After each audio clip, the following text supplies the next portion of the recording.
So, good morning, family. How's everybody doing this morning? I just thought I'd stop in.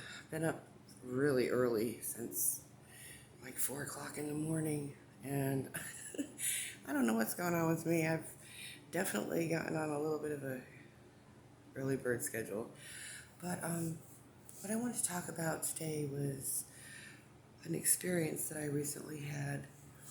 I would love to share this on my Facebook, but I can't because the person that I'm friends with will see it, and then, that wouldn't be good. So, I'm just going to share it in my group, my private group, Survivors of Abuse. And so, my warriors, I don't normally go out on dates. I haven't really talked to a guy, like really talked to a guy in a very long time. And recently, one of my neighbors reached out to me, very kind. Um, And I thought, okay, why not? I'll get to know them as a friend and we'll see what happens. Well, finally yesterday I got brave because I'm supposed to have dinner with him and my other friend today. I'm going to cook here and then go over his, because I don't have air conditioning in my living room. So I'm going to cook in here and then carry it over to his house or his apartment because he has a table and chairs and I don't. And then all three of us are going to have lunch. But I digress. So I thought I would get to know this person a little bit before I actually was gonna go and like cook dinner and just to kind of feel it out. And just to give you a little overall, he's 56. He's a black man, not bad looking. I found out that he's been living here for 21 years since he's 39. He has mental health issues, but that doesn't bother me. Okay, I can overlook a lot of things. We're not perfect people. And while we were talking, the conversation was flowing nice. We were, you know, just back and forth and laughing and joking. And he got up once and he kind of put his hand on my shoulder. It was like a half hug. I didn't mind that. That was okay, right?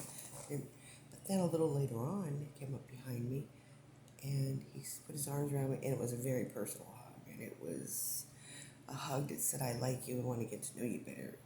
I just think it was going a little too far touchy-feely for me because I don't know you. And you're putting your hands on me. And I haven't been with a man other than my husband, like in a relationship for 28 years, 29 years. And I just have not let anybody in. So the fact that he was beginning to put his hands on me without knowing me really, we're not dating. I was upset. I was like, oh, no, we're not going to do that. And I told him that I'm not that kind of girl. I don't know you well enough, and we will not be doing any hanky-panky because I don't do that. So he immediately jumped back, oh, I'm sorry, okay.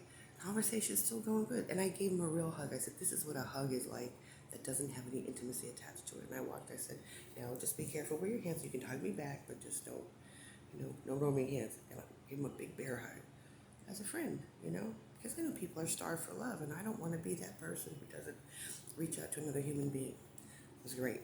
Then we continued to talk, and at some point, he said something to Alexa. I didn't know we had an Alexa in his house. I would never have an Alexa.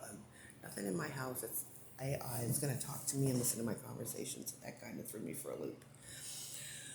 But then, somehow, oh, I know what it was. I asked, who is the President of the United States? Because for some of you, if you know, I take a stance. I'm on a conservative side. I was a Trumper. I don't believe that any president is exempt from the powers that be, but he had really done a lot of good things, and I appreciate that. Well, he says to me, oh, you're a Trumper. And I said, yes, I am. I said, and what has Joe Biden done for us? And he proceeded to whatever. And I just I couldn't, I can't. So I says to him, I said, that clinches it. I said, because if we cannot agree on major things, there's no way we're going to be dating or seeing each other outside of friendship, because we can agree to disagree. But when you're in a relationship with someone, or you're pursuing a relationship, or you're dating, and you can't agree on the very important things, then it's not even worth me wasting my time. I won't waste my time. He's like, oh, okay. Right after that, I could tell his whole attitude shifted, and he was ready to put me out. I kid you not. Oh my God, guys. So, and he's like, oh, well, I guess you won't be cooking dinner tomorrow. I said, of course I'm going to cook dinner tomorrow. I said, what does that have to do with friendship? I said, I'm still going to be your friend just because I don't agree with you on political views or other things. That doesn't mean we can't be friends. We're going to agree to disagree. We're just not going to be girlfriend, boyfriend. We're not going to do the dating thing. But I'm not the kind of friend that says, oh, just because you don't agree with me, I'm not going to hang out with you. That's just ridiculous. And then a couple of minutes later, he's like, well, it was really nice meeting you. And I was taking that as time to go. I was like, yeah, I have to go anyway. I got to charge my phone. But I just thought, how amazing. I am so grateful for the fact, my warriors, that I have begun to heal enough that I can see things for what they are. I can stand up for myself because I'm important enough to know that if I'm going to be in a relationship with someone or pursue anything, we have to have we have to be able to agree on the important things. Otherwise, our relationship is not going to work. So, needless to say, I dipped my toe in the water and I tried. But you know what? It's okay because that's how you find out who's who and what's what. And so myself and my friend June that I just met here and my other friend now that I just met, we're going to have dinner today together, Sunday dinner. And I'm hoping that we can do that every Sunday. Maybe, if I can do the cooking, if somebody can provide the food, like I'll provide, and he provides and she provides, and then I'll cook and we'll all have lunch or, yeah, a nice Sunday dinner. So anyway, it's just really neat to see life unfolding in a way that is just making me joyful. And it's okay that this person doesn't think like I think because that's what makes life beautiful. Anyway, I'm going to go. Love you guys. Have a great day. Um, Finally, I'm coming into my own and I'm just so thankful. I love you, Go Warriors. Y'all be good, okay? Have a great Sunday.